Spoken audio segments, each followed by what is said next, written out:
जय हिंद दोस्तों हम बात कर रहे थे क्वाड्रेटिक इक्वेशन की। क्वाड्रेटिक इक्वेशन खत्म हो चुका था। हमने हर तरीके के क्वेश्चंस उसमें लिए थे, हर टाइप के, हर वैरायटी के लिए थे और उम्मीद करता हूं आप लोगों की मेहनत भी उतनी शानदार तरीके से चल रही होगी। शानदार ताबड़तोड़ तरीके से आप उसके जो क्वेश्चंस है वो करने में लगे हुए होंगे। कुछ लोगों के हो गई होगी प्रैक्टिस, कुछ लोगों के चल रही होगी। और मैं आपको एक चीज मैं बताना चाहता हूं, एक बात बताना चाहता हूं कि अगर उसके रिलेटेड, उस चैप्टर से रिलेटेड आपके कोई भी डाउट्स हो, आप कमेंट सेक्शन में जरूर बताइएगा, क्योंकि मैं उसके लिए, उस चैप्टर के लिए एक सेपरेट वीडियो लेके आऊंगा जिसमें मैं आरडी के क्वेश्चंस लूंगा, कुछ क्वेश्चंस, और आपके डाउट्स है वो भी मैं उसी वीडियो में इंक्लूड करने वाला हूं। तो आज अपना जो है नया टॉपिक स्टार्ट करेंगे और आज का अपना जो टॉपिक है वो रहने वाला है अरिथमेटिक प्रोग्रेशन। समानांतर श्रेणी क्या होती है, समानांतर श्रेणी क्या होते हैं, अरिथमेटिक प्रोग्रेशंस क्या उसकी टर्म्स होती है, क्या होता है कॉमन डिफरेंस, सब कुछ समझने वाले हैं। क्या कंडीशंस होनी चाहिए अरिथमेटिक प्रोग्रेशन के लिए, सब कुछ देखने वाले हैं। तो स्टार्ट करें टॉपिक। उससे पहले कुछ लाइनें हैं आपके लिए कि यूं ही नहीं होती बरसात, धरती को तपना पड़ता है। क्या यूं ही नहीं होती बरसात, धरती को तपना पड़ता है और शोहरत के शिखर पर चढ़ने के लिए कई बार घुटनों के बल चलना पड़ता है। तो इसी तरह से दोस्तों, कितनी भी आपको कठिनाई आए, कितने भी संघर्ष करना पड़े, तो मेहनत आप जारी रखिए, क्योंकि अब टर्म 2 जो है वो ज्यादा दूर नहीं है। एग्जाम सब आने वाले हैं सर पर, तो आप अपनी मेहनत जो है वो युद्ध स्तर पर स्टार्ट कर दीजिए। तो चलिए स्टार्ट करते हैं अपने टॉपिक को, अरिथमेटिक प्रोग्रेशन। दोस्तों अरिथमेटिक प्रोग्रेशन स्टार्ट करें इससे पहले हमें यह समझना जरूरी है कि होता क्या है अरिथमेटिक प्रोग्रेशन। तो दोस्तों टॉपिक स्टार्ट करने से पहले दोस्तों मैं आप लोगों को एक एग्जांपल देना चाहता हूं। तो एग्जांपल क्या है कि सपोज एक सुखबीर नाम का कोई भी एक आदमी है, उसके एक लड़का हुआ और first year, at the end of first year, जब वो लड़का हुआ उससे 1 साल बाद, जब वो 1 साल का हो गया, तो वो सुखबीर जो है उसकी गुल्लक में 100 रुपीज डालता है। कितने डालता है? 100 रुपीज। अच्छा, जब सेकेंड ईयर एंड हो गया तब वो हर साल वापस फर्स्ट ईयर की तरह, अब इस बार वो 100 रुपीज नहीं डाल रहा है, वो कितने डाल रहा है? 50 रुपीज डाल रहा है। तो कितना हो जाएगा अमाउंट, कितना हो जाएगा गुल्लक में? 150। मतलब उसने सेकंड ईयर के एंड में कितने रुपीज डाले? 50 रुपीज डाले। अच्छा, फर्स्ट ईयर के एंड में 100 रुपीज, सेकंड ईयर के एंड में कितने? 50 रुपीज। तो अमाउंट कितना हो गया गुल्लक में? 150। थर्ड ईयर के एंड में वो फिर 50 रुपीज डाल रहा है। अब हर साल वो कितने रुपीज डाल रहा है? 50 रुपीज डाल रहा है हर साल। ठीक है, तो थर्ड ईयर के एंड में वो कितने हो गए? 200। इसी तरीके से वो हर साल जो है वो 50-50 रुपए बढ़ाता जा रहा है। 50-50 रुपीज वो हर साल बढ़ाता जा रहा है और गुल्लक में जो अमाउंट है हर साल 50-50 रुपीज बढ़ता जा रहा है। अच्छा, अब उसने डिसाइड किया कि वो जो है कितने सालों बाद उस गुल्लक को फोड़ देगा, तोड़ के जो रुपए है वो निकालेगा। तो उसने डिसाइड किया कि जब उसके अंदर 3000 रुपए हो जाएंगे, कितने? 3000 रुपीज हो जाएंगे, तब वो उस गुल्लक को तोड़ेगा और अमाउंट निकाल लेगा। अच्छा, अब वो कैसे कैलकुलेट करे कि 3000 कब होंगे? या तो वो हर साल 50 रुपए डाले और फिर वो लिख ले, या फिर वो आज ही बैठ करके पूरे निकाल ले अमाउंट की भाई कितने साल बाद होगा। अब उसको निकालने का भी आज ही जो है, निकालने के भी अलग अलग तरीके हैं। तो पहला तरीका तो ये है कि वो हर साल के जैसे वो 50 रुपीज ऐड करे बैठ के, मतलब जैसे 200 हो गए फिर 250 लिखे, ऐसे पूरी सीरीज बना के फिर 300 फिर 350, इस तरीके से सारे मतलब पूरी सीरीज बनाए और फिर सबको ऐड करके फिर वो जो है निकाले कि भाई 3000 कौन से टर्म पे जो है कितने नंबर पर 3000 आएगा और उस हिसाब से वो नंबर ऑफ ईयर्स निकाल ले। या फिर एक जनरल फॉर्मूला मिल जाए उसको जिसके अंदर वो सारी मतलब सिर्फ वैल्यूज पुट करे और उसको सीधा आंसर निकल के आ जाए कि भाई इतने साल बाद उसके जो है रुपीज जो है वो 3000 हो जाएंगे। तो एपी में हम यही सब कुछ पढ़ने वाले हैं। अरिथमेटिक प्रोग्रेशन इसी टाइप की सीरीज को लेकर के पूरा ये चैप्टर है कि जिसमें कि हम निकाल सकते हैं कि भाई किसी मतलब कितने साल बाद में इतना अमाउंट हो जाएगा, बशर्ते उसमें जो है डिफरेंस जो है वो सेम होना चाहिए। जैसे कि इसमें जो है 50 है, ठीक है, हर साल ये 50 ही जो है ये डिफरेंस है, मतलब हर साल वो 50-50 रुपए से ही जो है अमाउंट बढ़ रहा है। ऐसा नहीं कि यहाँ पर 50 है, यहाँ पे 60 हो जाए, यहाँ पे 70 हो जाए, यहाँ पे 100 हो जाए, तो फिर हम जो है इसमें अपने जो अरिथमेटिक प्रोग्रेशन का जो कंसेप्ट है वो उसमें नहीं लग पाएगा। अरिथमेटिक प्रोग्रेशन के लिए ये जरूरी है कि जो डिफरेंस है हर साल का वो इक्वल होना चाहिए। समझ में आया? अच्छा, अरिथमेटिक प्रोग्रेशन एपी में जो है इसको बोलते हैं, ये जो भी है 100, 150, 200, 250, 300, इन सबको हम क्या बोलते हैं? टर्म्स बोलते हैं। क्या बोलते हैं? टर्म्स बोलते हैं। ढंग से ध्यान से सुनना, बहुत अच्छे से समझना इस चीज को। क्या बोलते हैं इनको? टर्म्स बोलते हैं। इसको हम बोलते हैं फर्स्ट टर्म। ठीक है, ये हमारी जो है पहली टर्म, मतलब जहां से स्टार्टिंग होगी, जिस नंबर से स्टार्ट होगा उसी को हम क्या बोलते हैं, फर्स्ट टर्म बोलते हैं। ठीक है, अच्छा इसी को हम लिख सकते हैं ऐसे ए, क्या लिख सकते हैं, ए या फिर A1, क्योंकि फर्स्ट टर्म है तो इसको A1 लिख सकते हैं, ये सेकंड टर्म है तो इसको हम क्या लिख सकते हैं, A2 लिख सकते हैं, ये थर्ड टर्म है तो इसको A3 लिख सकते हैं। इसी तरीके से ये आगे चलता जाएगा, जैसे ये है A4 है और डैश डैश जो लास्ट टर्म है उसको हम क्या लिख सकते हैं, AN लिख सकते हैं। समझ में आया? अच्छा, ये जो डिफरेंस आ रहा है, ठीक है, 100 से 150 हुआ, कितना डिफरेंस है, 50 रुपीज का। इसको ही हम क्या बोलते हैं, कॉमन डिफरेंस। क्या बोलते हैं, कॉमन डिफरेंस। इसी को हम बोलते हैं कॉमन डिफरेंस, जिसको कि हम किससे लिखते हैं, डी, स्मॉल डी से। किससे लिखते हैं, स्मॉल डी से। इसको हम स्मॉल डी से लिखते हैं। ठीक है, अच्छा ये कॉमन डिफरेंस निकालने का प्रोसेस क्या होता है, तो प्रोसेस ये होता है कि जो हायर टर्म है, मतलब बड़ी वाली टर्म से जो भी प्रीसीडिंग टर्म है, जो उसके जस्ट एक पहले वाली टर्म है, वो अगर अपन सब्ट्रैक्ट करते हैं तो उससे हमको क्या मिल जाता है, कॉमन डिफरेंस मिल जाता है। सपोज जैसे कि A2 है, A2 में से इसकी प्रीसीडिंग टर्म कौन सी है, A1 है, तो इसमें से जब मैं A1 माइनस करूंगा तो मुझे क्या मिल जाएगा, कॉमन डिफरेंस।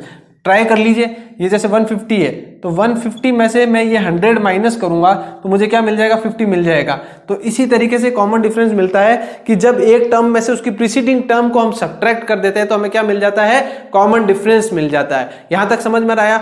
ठीक है, अच्छा अब मैं कुछ सीरीज देता हूं और आप लोगों को यह समझना है कि वो अरिथमेटिक एपी है कि नहीं है, अरिथमेटिक प्रोग्रेशन है कि नहीं है। वो तो अपन डिस्कस करते हैं कुछ सीरीज के। तो दोस्तों ये कुछ सीरीज है, पता करना है हमें कि ये एपी में है या नहीं है। तो मैं जैसे कि सबसे फर्स्ट सीरीज उठाता हूं जो कि है अपनी 1 2 3 4 5। अच्छा, एपी में होने के लिए कंडीशन क्या है, सिर्फ एक ही कंडीशन है कि कॉमन डिफरेंस जो है वो हर दो टर्म्स के बीच में जो है वो इक्वल रहना चाहिए। तो हम देख लेते हैं यहां पर, जैसे कि ये अपना ए है, A1 A2 A3 A4 A5। ठीक है, तो मैं क्या करूंगा, सबसे पहले A2 माइनस A1 करूंगा, जिससे कि मेरा क्या आ जाएगा, D आ जाएगा। A2 कितना है अपना 2 माइनस 1 इज इक्वल टू 1 आ रहा है। A3 माइनस A2 करूंगा तो कितना आएगा, 3 माइनस 2, ये भी 1 आ रहा है। A4 माइनस A3 करूंगा तो कितना आ रहा है, 4 माइनस 3 इज इक्वल टू 1। तो तीनों केस में जो है अपना D जो है वो इक्वल आ रहा है, D जो है वो इक्वल आ रहा है। तो इस तरीके से हम जो है बोल सकते हैं कि ये जो अपनी जो फर्स्ट सीरीज है वो क्या है, एपी में है। इसी तरीके से अगर सेकंड वाली सीरीज में देखूं तो क्या करूंगा मैं, A2 माइनस A1 करूंगा तो A2 कितना है अपना -2 माइनस फर्स्ट वाली टर्म -3 कितना आएगा, -2, और ये माइनस माइनस क्या हो जाएगा, प्लस हो जाएगा। तो -2 प्लस 3 कितना आएगा, 1 आ रहा है। ठीक है, अब चेक करते हैं, A3 माइनस A2, A3 कितना है -1 माइनस A2 कितना है -2। अच्छा, ये -1 और माइनस माइनस ये भी प्लस हो जाएगा, तो ये -1 प्लस 2 कितना आ रहा है, 1। दोनों ही केस में 1 आ रहा है। एक और चेक कर लेते हैं, A4 माइनस A3 करते हैं तो A4 कितना है, 0 माइनस -1, तो ये कितना हो जाएगा, 0 माइनस और माइनस कितना हो जाएगा, प्लस, तो ये कितना हो जाएगा, 0 प्लस 1 1। तो तीनों केस में जैसे कि 1 1 आ रहा है, तो इसमें भी जो कॉमन डिफरेंस है जो D है वो अपना इक्वल आ रहा है। तो मैं कह सकता हूं कि ये भी क्या है, अपनी AP है। अब जो लास्ट वाला है इसको देखते हैं, तो ये अगर मैं -3 A2 अपना ये है, A2 माइनस A1 करूं, -3 -2 करूं अगर, तो क्या आएगा इसमें, -3 -2, तो माइनस इंटू माइनस प्लस हो जाएगा, -3 -2 कितना हो गया, -1। इसमें अपना जो कॉमन डिफरेंस आया वो आया -1। इसी तरीके से -4 -3 करूं तो क्या आएगा, ये -4 माइनस माइनस प्लस हो जाएगा, तो -4 प्लस 3 कितना हो जाएगा, -1। दोनों ही केस में -1 आ रहा है, यहां पर भी -1 आएगा। तो ये भी क्या है, अपनी एक एपी है। तो देखा आपने कि एपी के लिए जो सबसे जो मोस्ट इंपॉर्टेंट जो कंडीशन है वो क्या होनी चाहिए कि कॉमन डिफरेंस जो है किसी भी दो टर्म्स के बीच में, हर दो टर्म्स के बीच में जो कॉमन डिफरेंस है वो अपना हमेशा इक्वल रहना चाहिए। तो ये समझ में आया आपको? अच्छा, एपी को लिखने का अगर मैं जनरल फॉर्म लिखूं एपी की तो क्या होगी, जो सबसे फर्स्ट टर्म है उसको मैं ए लिख सकता हूं। नेक्स्ट टर्म में मैं क्या कर रहा हूं, इसमें मैंने क्या ऐड किया, 1 ऐड किया। तो 1 क्या था, अपना कॉमन डिफरेंस था, मतलब कि डी था। ठीक है, तो मैं नेक्स्ट टर्म को जो A2 है उसको मैं ये लिख सकता हूं ना, A प्लस डी। समझ में आया? ठीक है, अच्छा इसकी अगली टर्म, इसकी नेक्स्ट टर्म क्या लिख सकता हूं मैं, A प्लस 2D लिख सकता हूं। अरे समझ में आ रहा है कि नहीं आ रहा है? देखो ढंग से, क्या इसकी जो नेक्स्ट टर्म है मैं A3 को मैं ये लिख सकता हूं ना, A प्लस 2D। ठीक है, मैं क्या जैसे कि A3 ये है अपना, ठीक है 3, इस 3 को मैं क्या लिख सकता हूँ, A कितना है अपना 1 लिखा, प्लस 2 इंटू D कितना था इस केस में अपना 1 था, तो 2 इंटू 1, ठीक है। तो ये कितना आ रहा है 1 प्लस 2 इंटू 1 2, कितना आ रहा है 1 प्लस 2 3, ठीक है। तो 3 मिल रहा है ना मेरे को, तो इस तरीके से मैं लिख सकता हूं। इसी को अपन क्या बोलते हैं, जनरल टर्म ऑफ एपी। अच्छा, एपी की जो सीरीज होती है वो दोनों टाइप की हो सकती है, मतलब फाइनाइट सीरीज भी हो सकती है और इनफाइनाइट सीरीज भी हो सकती है। ये जो अपनी जो टर्म्स है, मतलब ये जो है एपी तीनों, ये क्या है, इनफाइनाइट एपी है, मतलब चलती जा रही है। अब अगर ये सपोज यहां तक होती है, सिर्फ 5 तक होती है अगर, तो ये क्या हो जाती, फाइनाइट एपी हो जाती। क्या हो जाती, फाइनाइट एपी हो जाती। अब अपन कुछ एग्जांपल्स लेते हैं, एग्जांपल से अपन समझते हैं कि एपी के क्वेश्चंस किस तरह के आते हैं, फिर एक्सरसाइज के कुछ क्वेश्चंस करेंगे। तो देखते हैं एग्जाम्पल। दोस्तों अब अपना एग्जाम्पल फर्स्ट क्या कह रहा है, फर्स्ट एग्जाम्पल ये कह रहा है कि इसकी कोई सीरीज दी हुई है हमें, और उसमें बोल रहा है कि इसकी जो है एपी दी हुई है, और इसमें कह रहा है कि एपी की जो फर्स्ट टर्म है वो लिखनी है, और हमें क्या लिखना है, कॉमन डिफरेंस लिखना है। तो इसमें जो है हमें देखना है कि फर्स्ट टर्म कौन सी होगी। तो यहां से अपने सीधा दिख रहा है कि फर्स्ट टर्म हमेशा कौन सी होती है, जो फर्स्ट अपनी जो टर्म होती है। तो फर्स्ट टर्म यहां पर मुझे मिल चुकी है, क्या है अपनी 3/2, और कॉमन डिफरेंस निकालने का प्रोसेस अपन को पता है क्या होता है कि जो भी टर्म है, जैसे कि सपोज नेक्स्ट A2 टर्म है, ठीक है, तो उसमें से उसकी प्रीसीडिंग टर्म को अगर सब्ट्रैक्ट कर दूंगा मैं, तो मुझे क्या मिल जाएगा, कॉमन डिफरेंस मिल जाएगा। तो मैं यहां पर जो है सपोज अपना A2 क्या है, A2 माइनस A1 करेंगे, तो A2 क्या है 1/2 माइनस A1 कितना है 3/2, ठीक है। तो 1/2 माइनस 3/2 जब मैं करूंगा तो क्या आएगा 1 माइनस 3, एलसीएम आ जाएगा 2, ये आ जाएगा -2/2, ये कितना आ जाएगा -1। इसी तरीके से जब मैं इसमें से ये माइनस करूंगा, ठीक है, क्या करूंगा A3 माइनस A2 करूंगा, तो कितना हो जाएगा -12 माइनस का हाफ, ठीक है। तो ये कितना हो जाएगा, एलसीएम आ जाएगा 2, और ये क्या हो जाएगा -1 -1, तो -1 -2/2, और ये कितना आ जाएगा -1। तो मुझे मिल गया कॉमन डिफरेंस अपना कितना है, कॉमन डिफरेंस कितना आया -1। यहां तक समझ में आया, ठीक है। अब अपन नेक्स्ट एग्जांपल देखते हैं। नेक्स्ट एग्जांपल जो एग्जांपल 2 है वो क्या कह रहा है कि पहले तो ये डिटरमाइन करो कि ये एपी है कि नहीं है, जो गिवन सीरीज है वो एपी है या नहीं है। अगर एपी है तो उसकी नेक्स्ट 2 टर्म्स और अपन को उसकी लिखनी है। तो मैं सबसे पहले ये चेक करता हूं कि ये एपी है कि नहीं है। तो मैं क्या करूंगा, सबसे पहले A2 माइनस A1 करूंगा।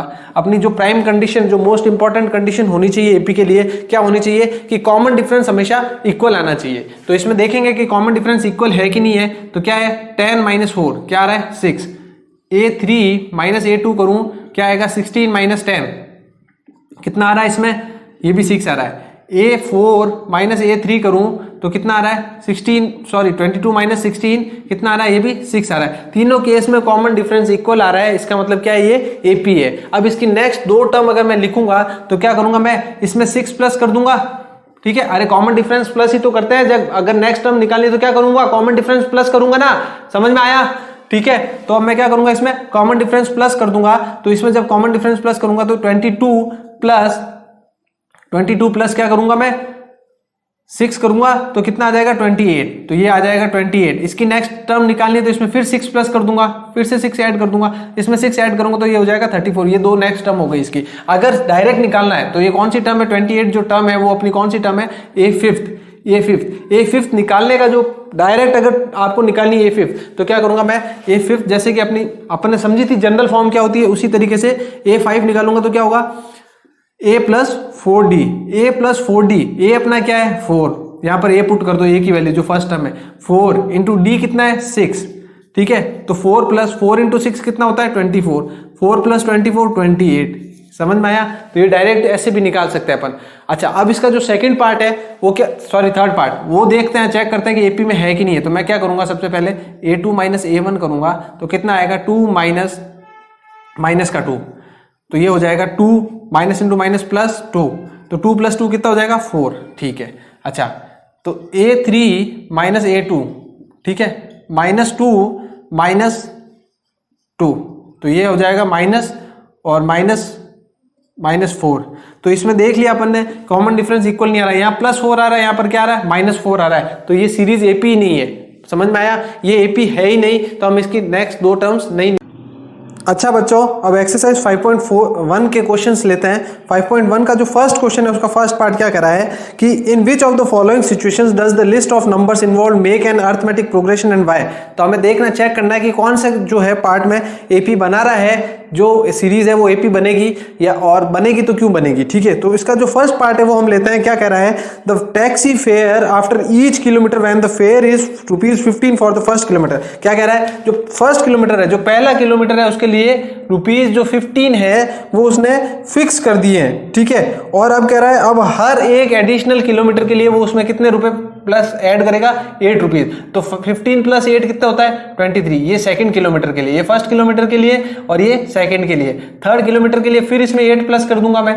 ठीक है, तो इसमें फिर से 8 प्लस करूंगा तो 23 + 8 कितना आ जाएगा, 31। फिर इसमें 8 प्लस करूंगा तो ये कितना आ जाएगा, 39। ये थर्ड टर्म, ये फोर्थ टर्म। ठीक है, तो समझ में आ रहा है आपको, समझ में आ रहा है कि हर जो नेक्स्ट टर्म आ रही है वो एक उसमें जो है एक फिक्स कॉमन डिफरेंस की जो है वो एडिशन हो रहा है। समझ में आया, जैसे इसमें 8 ऐड किया, इसमें नेक्स्ट टर्म में भी 8 ऐड किया, इसमें भी 8 ऐड किया, तो जो कॉमन डिफरेंस है वो हर एक दो टर्म में क्या आ रहा है, सेम आ रहा है, जो कि अपना कितना आ रहा है, 8 है। समझ में आया, तो ये डेफिनेटली क्या है, एपी है। और एपी क्यों है, क्योंकि इसमें कॉमन डिफरेंस जो है वो इक्वल है, इसलिए। समझ में आया आपको। अच्छा, इसका जो अब एक और पार्ट इसका देख लेते हैं। अच्छा, इसका जो है अपन देखते हैं fourth part. The amount of money in the account every year when ₹10,000 is deposited at compound interest at 8% per annum. अच्छा, अब क्या कह रहा है कि 10,000 रुपीज जो है किसी ने डिपॉजिट किए, 10,000 रुपीज जो है किसी ने डिपॉजिट किए, और वो कह रहा है कि अब जो अमाउंट ऑफ इंटरेस्ट बनेगा, अमाउंट ऑफ इंटरेस्ट ही बोल रहा है ना, अमाउंट ऑफ मनी, अपन को टोटल अमाउंट पूछा है कि हर ईयर के एंड में जो है जो भी अमाउंट बनेगा, अगर 8% रेट के हिसाब से अगर उसने जो है कंपाउंड इंटरेस्ट पर जो है वो मनी को अगर कहीं पर डिपॉजिट करवाया है, तो हर ईयर के एंड पर जो अमाउंट बनेगा, वो जो अमाउंट आएगा वो एपी में होगा या नहीं होगा। तो दोस्तों चेक करते हैं इसका जो फर्स्ट ईयर के एंड में जो ये अमाउंट बनेगा, तो 10,000 का 8%, 10,000 का 8%, तो क्या करेंगे, 10,000 का 8% निकालें अगर अपन, तो ये कितना आएगा, 800। तो ये अमाउंट हो जाएगा 10,800। नेक्स्ट जो अब अमाउंट बनेगा, यहां पर कितनी बढ़ोतरी हुई है, कितना एडिशन हुआ है, 800 का। ठीक है, अब इसका नेक्स्ट जो निकालेंगे, अब जो मेरा अमाउंट हो जाएगा वो हो जाएगा 10,800। ठीक है, इसका 8% निकालूंगा मैं, इसका 8% निकालूंगा तो ये कुछ अलग आएगा। ठीक है, 108 इंटू 8 आएगा, तो ये कितना हो जाएगा, 864। अब जो है मेरा देखो डिफरेंस कितना आ गया, 864 आ गया। समझ में आया। अब ये ऐड होगा, जो इससे पहले वाले जो टर्म आई थी, जो A2, जो सपोज ये अपना A है और ये A2 है, तो इसमें जो है D कितना आ रहा था, 800। अब जो D बन गया मेरा वो कितना आ गया, 864। तो ये AP होगी क्या, ये AP होगी, क्योंकि कॉमन डिफरेंस जो वो चेंज हो गया। यहाँ पर 800 ऐड कर रहा था, यहाँ पर 864 ऐड कर रहा हूं, तो ये AP होगी क्या, ये किसी भी एंगल से AP नहीं होगी, क्योंकि कॉमन डिफरेंस जो है वो अपना चेंज हो रहा है। यहां तक समझ में। अब दोस्तों सेकंड क्वेश्चन क्या कह रहा है, सेकंड क्वेश्चन में हमें जो फर्स्ट टर्म है ए वो गिवन है और कॉमन डिफरेंस दिया हुआ है, और हमें जो है इसकी फर्स्ट 4 एपी की जो फर्स्ट 4 टर्म्स है वो बतानी है। तो फर्स्ट 4 टर्म्स के लिए मैं क्या करूंगा, जो फर्स्ट टर्म है अपनी वो तो अपनी अपन को पता है ए होती है, वो कितनी आ गई, 10। सेकेंड टर्म के लिए मैं क्या करूंगा, ए प्लस डी करते हैं अपन। ठीक है, क्या करते हैं, सेकेंड टर्म के लिए ए प्लस डी, तो 10 प्लस 10 ये कितना आ जाएगा, 20। ये अपनी सेकेंड टर्म हो गई। ठीक है,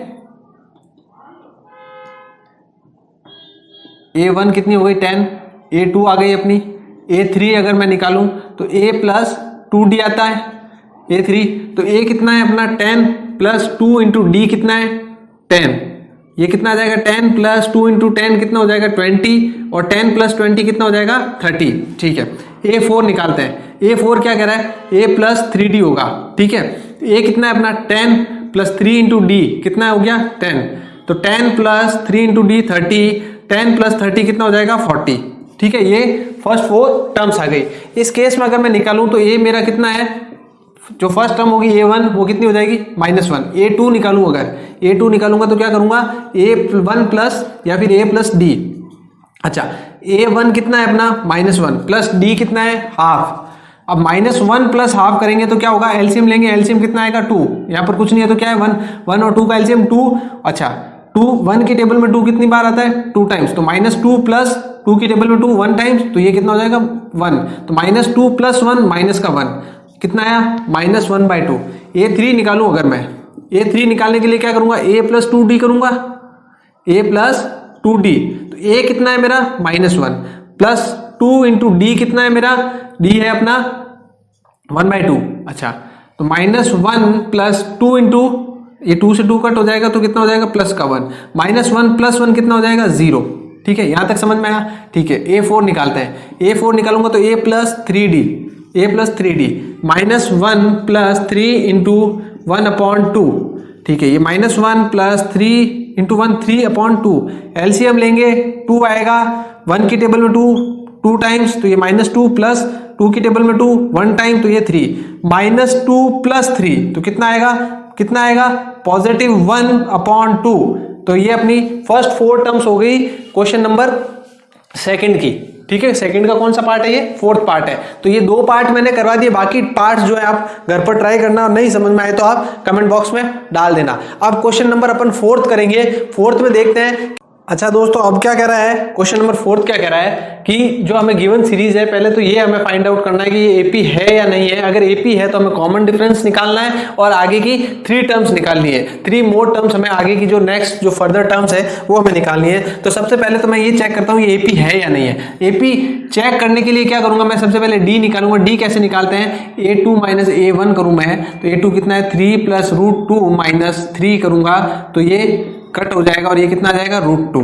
ठीक है, फिर एक और चेक करते हैं, A3 - A2 करूं अगर मैं, तो ये 3 + √2 -3 + √2, ये क्या हो जाएगा 3 + 2 √2 -3 - √2, ब्रैकेट खुलेगा तो ये नेगेटिव आ जाएगा, तो ये -3 से -3 कट हो जाएगा, और प्लस का 2 √2 में से माइनस का √2 होगा तो कितना हो जाएगा ये √2।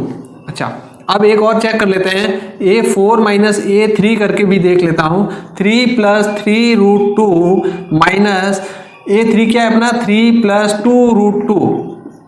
ठीक है, अब इसको चेक करते हैं, तो 3 + 3 √2 -3 - 2 √2, तो ये -3 से -3 कट हो जाएगा, और 3 √2 - 2 √2, 3 √2 - 2 √2 अगर मैं करूंगा, ढंग से ध्यान से देखना इन दोनों टर्म्स को, तो क्या आएगा 3 में से 2 अगर सब्ट्रैक्ट हो जाएगा तो क्या आएगा, ये खाली सिर्फ √2 बचेगा। तो तीनों ही केस में जो मेरा जो डी है अपना, जो डी है वो तीनों ही केस में इक्वल है, तो इसका मतलब क्या है, ये एपी है। अच्छा, एपी है और कॉमन डिफरेंस कितना आ गया √2 आ गया। अब इसकी आगे की 3 टर्म निकालूं मैं, तो ये अपनी कौन सी है, A1 A2 A3 A4 आ गई, A5 निकालूं, सपोज मैं क्या निकाल रहा हूं, A5 निकालूं। अगर A5 निकालूंगा तो A5 अपनी क्या होती है, A + 4D। ठीक है, A कितना है 3, अच्छा 4 × D कितना है √2, तो ये क्या आ जाएगा 3 + 4 √2। A6 निकालूं तो A कितना अपना 3 + 5D करूंगा तो 5 × √2। ठीक है, तो ये 3 + 5 √2। A7 निकालूं तो 3 + 6 √2। समझ में आया? ठीक है, तो इस तरीके से ये करेंगे। अच्छा, ये वाला चेक करते हैं अपन, इसमें मैं D निकालूं, अगर मैं D निकालूं, सपोज इसमें D निकालता हूं तो क्या करूंगा, A2 - A1 करूं, A2 कितना है 8 - √2। अच्छा, इसको थोड़ा सिंप्लीफाई करना पड़ेगा, मैं √8 को ये लिख सकता हूं ना 4 × 2 रूट में। ठीक है, और 4 को मैं क्या कर सकता हूं, बाहर ले सकता हूं ना, √4 कितना होता है 2 होता है, तो इसको मैं ये लिख सकता हूं 2 √2 - √2, और 2 √2 - √2 कितना होगा, सिर्फ √2 बचेगा। ये समझ में आया?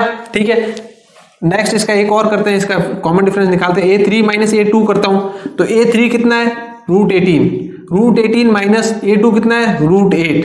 अच्छा, √8 को तो मैंने लिखना सीख लिया, यहां पर क्या लिखा मैंने, √8 को मैंने क्या लिखा 2 √2, तो यहां पर इसको मैं लिख सकता हूं 2, इसको मैं क्या लिख सकता हूं 2 √2। ठीक है, √18 को मैं ये लिख सकता हूं ना 9 × 2। अब √9 को मैं क्या कर सकता हूं, रूट से बाहर निकाल सकता हूं 9, क्या आ जाएगा बाहर 3, और ये 3 √2 -2 √2, तो 3√2 माइनस 2√2, ये भी √2 बचा। इसी तरीके से जब इसमें से ये माइनस करोगे तो भी आपका जो d आएगा वो क्या आएगा, फिक्स आएगा। वो कितना आएगा अपना 4√2, मतलब उसमें से जब ये माइनस करोगे 4√2 माइनस 3√2, तो वहां पर भी जो है आपका d कितना आएगा, √2 ही आएगा। यहां तक समझ में आया? ठीक है, अच्छा ये समझ में आ गया। तो अब जो है इसकी नेक्स्ट 3 टर्म्स अगर मैं निकालूं तो मैं क्या होगी, जैसे 4 तो दी हुई है, 5th टर्म निकालनी तो a प्लस 4d, ठीक है। तो a कितना है मेरा √2 और 4d, ठीक है, 4 इंटू d कितना है अपना √2, तो 4√2। अच्छा जब इसको मैं करूंगा, जब इसको सॉल्व करूंगा, मैं इसको सॉल्व करूंगा तो ये क्या हो जाएगा, 1√2 प्लस 4√2, ये कितना हो जाएगा 5√2। अच्छा ये 5√2 है, ये 5 इस ब्रैकेट के अंदर सॉरी रूट के अंदर जाएगा तो क्या हो जाएगा 2 इंटू 25 हो जाएगा अंदर, तो ये कितना हो जाएगा √50। समझ में आया आपको, √50 हो जाएगा। ठीक है, इसकी नेक्स्ट टर्म निकालते हैं, a6 निकालते हैं। a6 तो a प्लस 5d होता है a6, a कितना है √2 प्लस 5 इंटू d कितना आ रहा है √2। अच्छा 1√2 प्लस 5√2 कितना हो जाएगा 6√2, ये 6 ब्रैकेट के अंदर जाएगा तो क्या बन जाएगा 36 रहा होगा ये ब्रैकेट के अंदर, तभी तो ये ब्रैकेट सॉरी रूट के अंदर रहा होगा 36। बार बार मेरे रूट की जगह ब्रैकेट निकल रहा है तो उसके लिए सॉरी, आप ब्रैकेट मैंने बोला उसका मतलब रूट समझ लीजिएगा। अगर ये रूट के अंदर जाएगा तो 36 रहा होगा, ठीक है, तो 2 इंटू 36 तो ये √72।